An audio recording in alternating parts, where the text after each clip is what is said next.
There has been an outpouring of tribute to the royal family and UK in general by African leaders and ordinary people on social media. How will you remember her?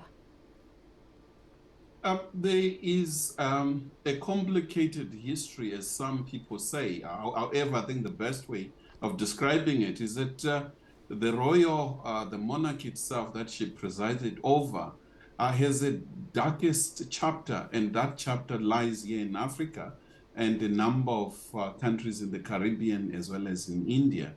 And that in itself, while mourning the passing of a person, as in our cultures as Africans, you don't speak ill of the dead. However, her death also has opened this deep wound on the African conscience. Colonialism, stealing of African resources, and killing of Africans, genocide in certain areas, in Kenya, here in South Africa, and across the African continent.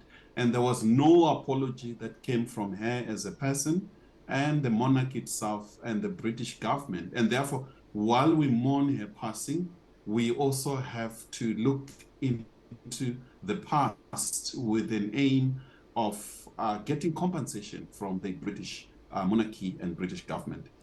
She was the public face of the Commonwealth. What is the future of the organization with her passing?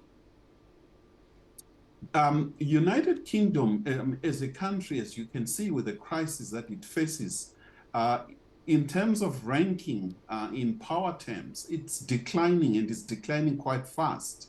And leaving the European Union has made matters even worse. That as we speak, it's a matter of time.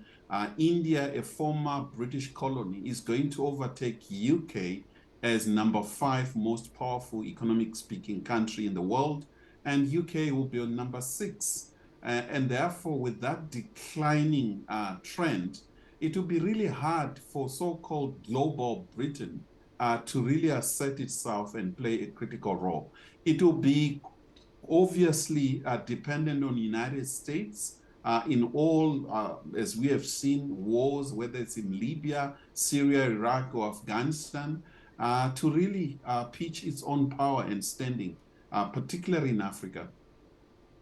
All right, thank you very much for that. And I have to apologize. I got your title wrong. I'm told it is Professor David Monyae. Thank you very much for joining us. Now, for more on reactions from Africa, we are joined by CGTN's Wilkes Tanyabo. She's live for us in Nairobi. So, Wilkes, we've just seen a very beautiful report you did, taking us back into time when Princess Elizabeth changed her status overnight. So let's talk about her relationship with Kenya. It's been a long one. How will Kenyans remember her?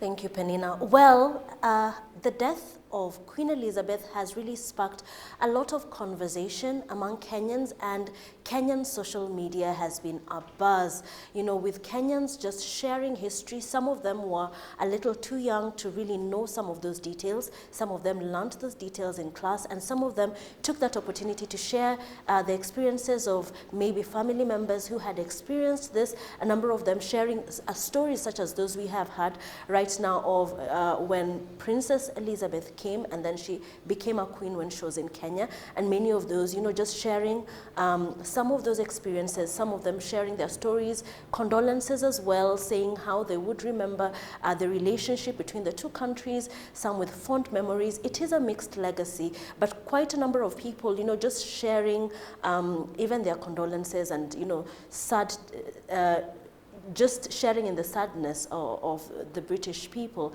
but also sharing their stories. You know, some of them wanting to actually visit some of those sites now because of what they have seen and the legacy. Some of them wanting to go to, what is it called? It's the Treetop Hotel. I'm not quite sure it is still in operation, given that it had gone through a few hard times. It is a very old hotel. But basically, the general feeling is that this has reignited the interest in Kenya's history with Britain, wanting to know a little bit more about the Queen's visit to Kenya and the kind of relationship that those two countries and indeed Kenya has had with the monarchy through the years. Penina. All right, let's rope in Deji Bademos live for us in Lagos.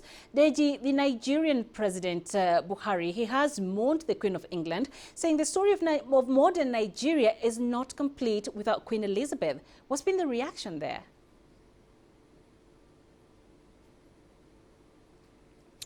Well, Penina, the reaction has been that of mourning, people are mourning and sending in their condolences, apart from the president who has issued a condolence message. All the major politicians in this country, the big political parties in this country, some state governments too, have been mourning the death of the Queen. And of course, they've been issuing condolence messages, sending messages now to the people of the United Kingdom. And, she was very much liked here, quite popular with a lot of Nigerians. She visited this country twice in 1956 when Nigeria was still colonized, was still a colony, a British colony. And then she was also here in 2003 when Nigeria hosted the Commonwealth Heads of Government meeting. So very much liked here, quite popular.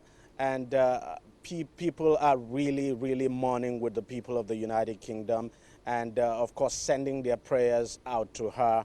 And people have said, look, she'll be sorely missed. And honestly, it's a somber mood here, let me just put it that way. And people are just wishing the people of the United Kingdom all the best. And, of course, wishing the king, that's King Charles III now, the best as he begins a new reign now as the king of the United Kingdom.